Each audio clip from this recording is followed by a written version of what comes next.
안녕하세요. 사연을 부탁해입니다. 오늘의 사연을 소개하겠습니다. 지방 출장을 갔던 어느 날 시어머님에게 전화를 걸었습니다. 어머님, 출장 왔다고 했잖아요. 그래, 일은 잘 끝낸 거니? 네, 이제 올라가려고 하거든요. 가는 김에 어머님, 아버님 좀 뵙고 가려고 하는데 괜찮을까요? 여기로 왔다 가겠다고? 시어머님의 목소리에는 놀란 기색이 역력해 보였습니다. 네, 여기서 시댁까지 2시간이면 가기도 하고 올라가는 길이라 들렀다 갈까 해요. 피곤한데 뭐하러 온다고 그래. 사부인이 애들 봐주고 계시다면서 얼른 올라가 보렴. 잠깐만 들를게요. 여기에 신선한 대게로 유명한 곳이 있다고 해서 샀거든요. 어머님, 아버님 대게 좋아하시잖아요. 그래도 피곤할 텐데 뭐하러 그래. 시어머님은 끝내 미안한 목소리로 전화를 끊었습니다. 그러면서 잠시 멈춰 바다에서 불어오는 바람을 느꼈는데요. 대게를 들고 시댁으로 향할 생각에 마음이 따뜻해졌어요. 출장지 근처가 대게로 유명하다는 말을 들었을 때부터 양가 부모님께 드릴 생각을 계속하고 있었거든요. 그래서인지 대게를 생각보다 많이 샀더니 거래처 직원이 놀란 표정으로 물었어요. 이 정도면 식당에 납품하시는 줄 알겠어요. 올라가는 김에 시댁에 들러서 드리고 가려고요. 시댁까지요? 거래처 직원의 표정이 묘하게 변했습니다. 시댁에 들렀다 간다고 하는 거 보니까 그동안 시부모님이 정말 잘해주셨나 보네요. 전 우리 시어머니가 얄미워서 굳이 찾아가고 싶지도 않던데 참 착한 며느리시네요. 착하다기보다는 두 분이 정말 좋은 분이세요.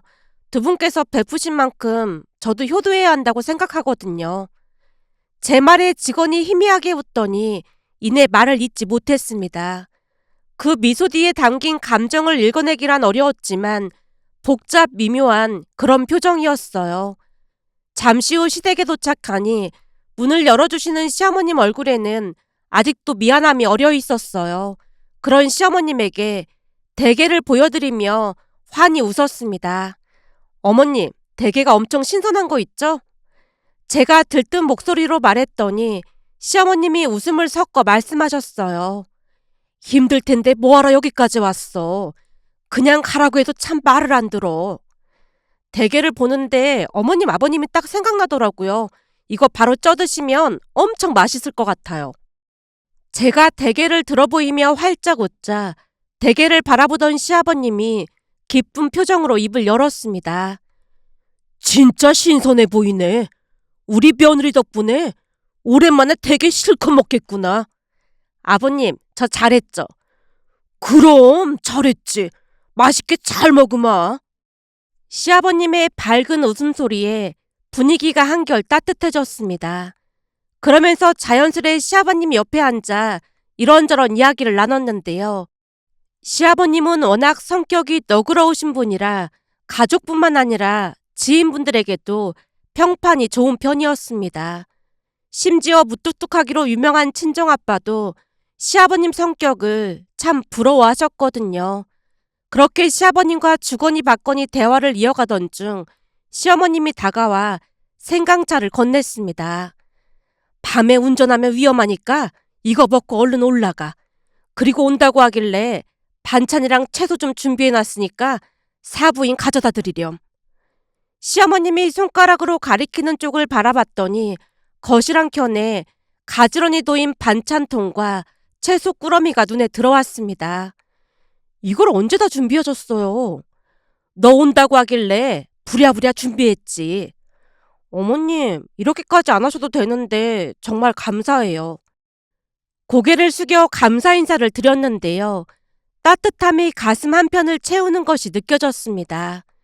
그날 밤 집으로 돌아오자마자 엄마를 차에 태워 집까지 모셔다 드리고 현관문을 열고 들어서자마자 남편이 다가와 고마움을 표현했어요. 여보, 피곤할 텐데 우리 부모님까지 챙겨줘서 정말 고마워.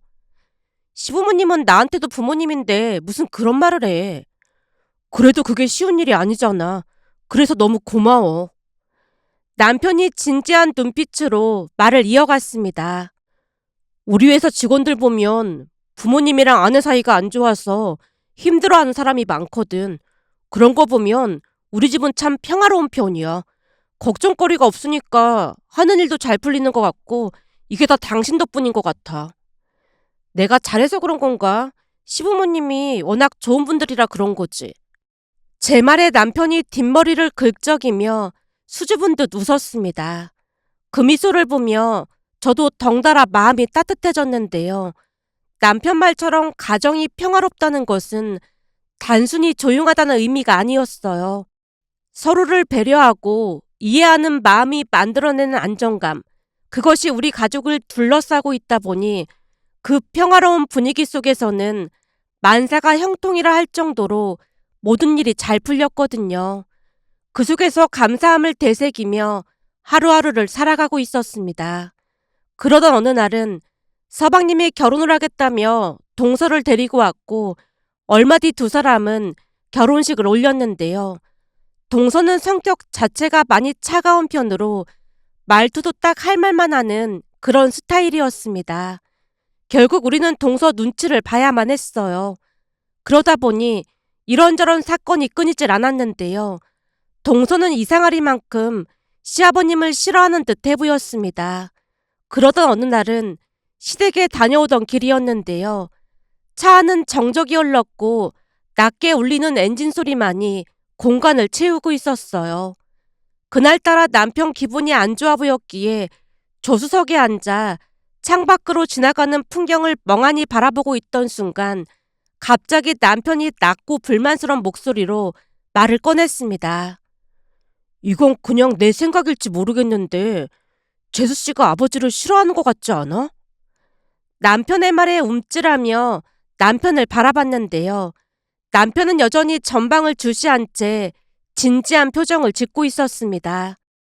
사실 저 역시도 그런 느낌을 받고 있었지만 섣불리 입 밖으로 꺼내고 싶진 않았기에 대충 얼버무렸어요. 글쎄, 난 잘 모르겠는데. 제가 애써 무심한 척 대답했지만 남편 말처럼 동서가 시아버님을 대하는 태도는 어딘가 어색했고 때로는 냉랭하기까지 했습니다. 하지만 말을 함부로 했다가 큰 문제를 일으킬 수도 있다는 생각에 그냥 대충 대답한 채 입을 다물어 버렸어요. 그렇게 시간이 지날수록 동서로 인해 시댁에 가는 게 불편해지기 시작했는데요. 시부모님 또한 불편한 기색이 역력해 보였습니다. 그날도 시댁에 갔지만 역시나 집안 공기가 무겁게 내려앉아 있다 보니 답답한 마음에 홀로 마당에 나와서 잠시 바람을 쐬고 있었는데요. 사방이 조용하던 그 순간 뒤에서 시아버님의 목소리가 들려왔습니다. 저기 말이다. 이건 그냥 내 생각일지 모르니까 오해나지 말고 들어봐라. 제가 고개를 돌려 시아버님을 바라봤더니 얼굴에 망설임이 서려 있었어요. 오해라니요? 무슨 일 있으셨어요? 제 물음에 시아버님이 한참을 머뭇거리더니 조용히 입을 뗐습니다. 그냥 오해일 수도 있는데 둘째가 유독 나를 싫어하는 것 같아. 네 생각은 어떠냐? 그 말에 당황했지만 애써 차분한 목소리로 대답했어요. 아, 글쎄요. 동서 말투가 조금 차갑다 보니까 그렇게 느끼신 게 아닐까요? 시아버님이 고개를 끄덕이는 듯 싶더니 이내 깊은 한숨을 내쉬며 말을 이어갔습니다. 처음에는 나도 그렇게 생각했거든. 근데 가끔 둘째랑 눈이 마주칠 때면 글쎄 잡아먹을 듯이 노려보고 있더라니까. 아버님을요? 설마요. 제가 억지 미소를 지은 채 뭔가 오해가 있을 거라는 변명을 이어가려고 했지만 시아버님의 표정은 진지해 보였습니다. 나도 처음에는 설마 했지. 근데 시간이 지나면 지날수록 그 설마가 확신으로 바뀌고 있다니까. 대체 내가 뭘 잘못했는지 모르겠어서 더 답답하지 뭐니. 그래서 말인데 네가 둘째한테 살짝 물어봐 줄 수 있겠니? 제가요? 뜻밖의 부탁에 저도 모르게 목소리가 높아졌습니다. 사실 저 또한 동서가 불편한 건 마찬가지였기에 동서와 대화를 나누고 싶지 않은 마음이 더 컸습니다. 제가 눈을 동그랗게 뜨고 시아버님을 바라보자 시아버님이 다시 한숨을 쉬며 말을 이어갔어요. 하긴 너도 불편하긴 매 한 가지겠지. 내가 괜한 부탁을 한 것 같구나. 그럼 제가 서방님한테 살짝 물어볼까요? 성우한테는 내가 이미 물어봤어. 근데 내가 오해한 거라고 하면서 아니라고만 하더라고. 근데 제가 물어보면 혹시 무슨 얘기를 해줄 수도 있잖아요. 그럼 그래 주던지. 대신에 내가 물어봤다는 건 절대 말하지 말고. 제가 고개를 끄덕였고 잠시 후 서방님을 따로 불러서 물어봤어요. 서방님, 이건 그냥 제 느낌으로 물어보는 거니까 오해는 하지 말고 들어주세요. 무슨 일인데 그러세요? 혹시 아버님이 동서한테 무슨 실수라도 하신 건 아닐까요? 서방님이 놀란 얼굴로 저를 바라보다가 이내 고개를 저으며 주변을 두리번거렸습니다. 그리고는 깊은 한숨을 내쉬었어요. 그게 아버지가 무슨 실수를 하신 건 아니에요. 사실 아내가 아버지를 좀 불편해하는 이유가 있긴 합니다. 서방님이 한참을 망설이다가 입을 열었고 곧 동서의 과거 이야기가 조심스레 흘러나왔습니다. 사실은 장인어른 때문이에요. 장인어른 때문이라니요? 제가 고개를 갸웃하며 물었고 서방님이 한참 동안 침묵하더니 천천히 말을 꺼냈습니다. 사실은 아내가 친정 얘기하는 걸 워낙 싫어해서 그동안 아무 말도 못했는데요. 처가댁 식구들 얘기 들어보면 장인어른 별명이 남봉꾼이라고 하더라고요. 남봉꾼이라니요? 그게 무슨 뜻이에요? 순간 서방님의 말을 제대로 이해하지 못한 채 되물었는데요. 제 입장에서는 그 단어가 낯설게만 느껴졌거든요. 제 물음에 서방님의 얼굴에 짙은 피로가 드리워져 있었어요. 장인어른이 평생을 문제를 일으키며 사셨대요. 특히 여자 문제가 심각했었고 그 때문에 장모님께서 정신과 약을 드실 정도였다고 하더라고요. 아직도 그 습관을 못 고치셨는지 계속 문제를 일으키고 계시고요. 제가 미처 말을 잇지 못한 채 서방님을 바라봤는데요. 서방님이 한숨을 내쉬며 말을 이어갔습니다. 저번 달에도 여자 문제로 처가댁이 발칵 뒤집어졌어요. 장모님은 충격으로 응급실에 가셨고 아내랑 처남은 당장 이혼하라고 난리를 쳤죠. 근데 장모님은 처남만 결혼시키면 이혼하겠다고 하시더라고요. 우리 장인어른 보면 진짜 막장도 그런 막장이 없어요. 근데 그게 아버님이랑 무슨 상관이 있다고 그래요? 여전히 납득하기 어려웠기에 서방님이 그 이야기를 왜 꺼낸 것인지 알 수 없었습니다. 그런데 제 물음에 서방님이 또 한 번 깊은 한숨을 내쉬더니 대답했어요. 그게 아버지도 성격이 워낙 좋으시잖아요. 사람들과도 잘 지내시고요. 그러다 보니까 아내는 그걸 불만스럽게 생각하는 것 같아요. 불만이라니요? 아버지가 동네 아주머니들이랑 얘기하는 모습 같은 걸 보고는 아버지도 장인어른처럼 바람을 피운다고 오해를 하는 것 같아요. 설마요. 아버님이 그럴 분이 아니시잖아요. 제가 단호히 말했고 서방님도 고개를 끄덕였지만 얼굴은 여전히 어두웠습니다. 그건 저도 몇 번이나 말했어요. 아버지가 그럴 분이 아니라고요. 그런데도 아내는 계속 의심의 눈초리로 아버지를 바라봤어요. 한 번은 뒷조사하면 뭔가 나올 거라는 말까지 해서 저랑 크게 싸운 적도 있거든요. 근데 그동안 동서도 마음고생이 심했겠네요. 동서 생각이 잘못됐다는 건 잘 알고 있었지만 그 상처가 얼마나 깊은지 가늠할 수 있었거든요. 아내가 왜 그러는지 이해는 하는데 그래도 아버지가 아무 잘못 없이 오해받는 걸 보면 정말 답답해요. 제가 뭘 더 해야 할지도 모르겠고요. 서방님의 목소리에는 깊은 피로와 무력감이 배어 있었습니다. 그날 밤 저는 이 복잡한 상황을 어떻게 풀어나가야 할지 고민하며 한참 동안 뒤척였는데요. 친동생도 아닌 동서에게 어떠한 조언을 한다는 게 결코 쉬운 일이 아니었으니까요. 그런데 다음날 기어이 문제가 터지고 말았습니다. 시댁에서 하룻밤을 보내고 난 뒤 온 가족이 거실에 둘러앉아 이런저런 이야기를 나누고 있었어요. 시아버님은 삼겹살을 사오겠다며 정육점에 가셨고 우리는 삼겹살이 올 때까지 기다리고 있었는데요. 문득 주변을 살피던 중 동서가 보이지 않아 서방님에게 물었어요. 서방님, 동서는 어디 갔어요? 잠깐 바람 쐰다고 나갔으니까 금방 들어올 거예요. 서방님이 대수롭지 않게 대답하며 휴대폰 화면에서 눈을 떼지 않았어요. 그 모습을 지켜보던 시어머님이 잠시 망설이더니 조용히 입을 뗐습니다. 성우야, 둘째가 불편하다고 하면 안 와도 돼. 그러니까 굳이 내려올 필요 없어. 꼭 내려가야 한다고 해서 내려온 건데요. 뭐? 둘째가 내려가야 한다고 했다고? 네. 요즘은 시댁 오는 걸 싫어하는 며느리들이 많다던데 그래도 우리 집은 그런 걱정이 없어서 다행이잖아요. 서방님이 여전히 대수롭지 않은 말투로 대답했지만 시어머님은 어딘가 씁쓸한 표정을 지었습니다. 그 모습을 보며 시어머님의 마음이 복잡할 것 같다는 생각이 들었어요. 아무래도 동서로 인해 불편한 점이 많다 보니 시어머님은 차라리 내려오지 않기를 바라는 듯 해보였거든요. 그렇게 어색한 침묵이 흐르던 중 밖에서 동서의 카랑카랑한 목소리가 들려왔습니다. 아버님, 이건 선 넘으신 거죠? 뭐? 선을 넘다니? 그게 무슨 말이야? 시아버님의 어리둥절한 목소리가 뒤따라 들리자 가족 모두 놀란 표정으로 마당으로 나갔는데요. 오토바이를 세운 시아버님과 화가 잔뜩 난 동서가 마당 한가운데 서 있었습니다. 대체 내가 뭘 잘못했다는 거야? 시아버님이 황당하다는 듯 물었지만 화가 풀리지 않은 얼굴로 동서가 쏘아붙였어요.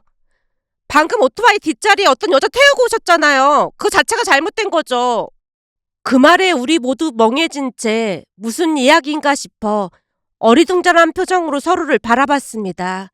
순간 시아버님이 억울하다는 듯 입을 열었어요. 그게 뭐가 잘못됐다는 거야?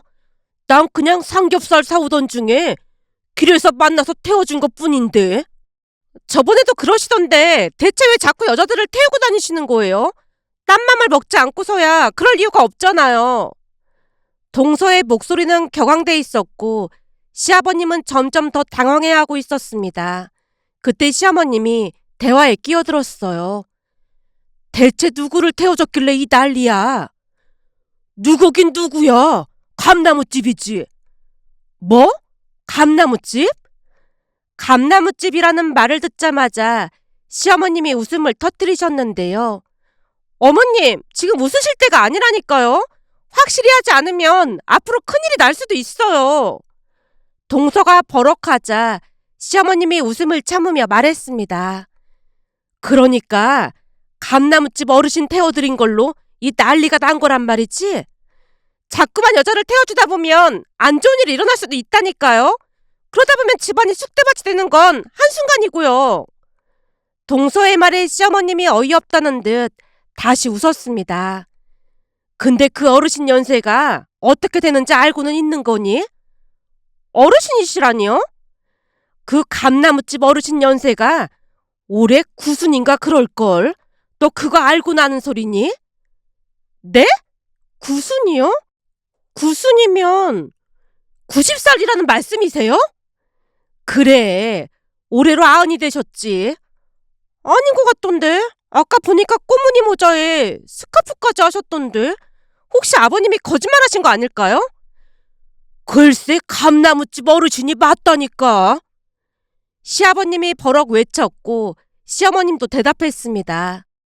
그 어르신이 꾸미는 거 좋아해서 꽃무늬 모자도 자주 쓰고 다니시고 얼굴이 많이 동안이긴 하시지. 그치만 아무리 그래도 너야말로 선을 너무 넘은 것 같구나. 동서가 그 자리에 그대로 얼어붙어 버렸는데요. 놀라움과 혼란이 뒤섞인 표정으로 서 있던 동서가 아무 말도 하지 못했습니다. 잠시 후 고개를 깊이 숙이며 시아버님께 진심으로 사과했어요. 동서의 목소리는 낮고 떨림이 섞여 있었지만 진심이 느껴졌습니다. 아버님, 그동안 오해해서 정말 죄송합니다. 시아버님이 동서를 잠시 바라보더니 고개를 끄덕이며 부드럽게 말했어요. 그래도 네가 우위라고 생각해줘서 참 다행이다. 원래 시골에서는 오며 가며 아는 사람 만나면 데워주고 그러는 거야. 내가 지금껏 살면서 한눈 한번 판 적이 없으니 제발 이상한 오해 좀 하지 말아주렴. 죄 없는 사람을 이렇게 몰아가니까 미치고 팔짝 뛰겠더라니까. 그러면서 시아버님이 옆에 계신 시어머님을 돌아보며 말을 이어갔어요. 여보, 당신도 뭐라고 말 좀 해봐. 나 그런 사람 아니잖아. 그 말에 시어머님이 담담한 표정으로 고개를 끄덕이며 말했어요. 그렇긴 하지. 세상 모든 사람들이 아니라고 해도 난 당신 믿어. 그 말에 동서가 참았던 눈물을 보이며 다시 한번 고개를 숙였는데요. 눈물 섞인 목소리가 조용히 울려 퍼졌어요. 정말 죄송합니다.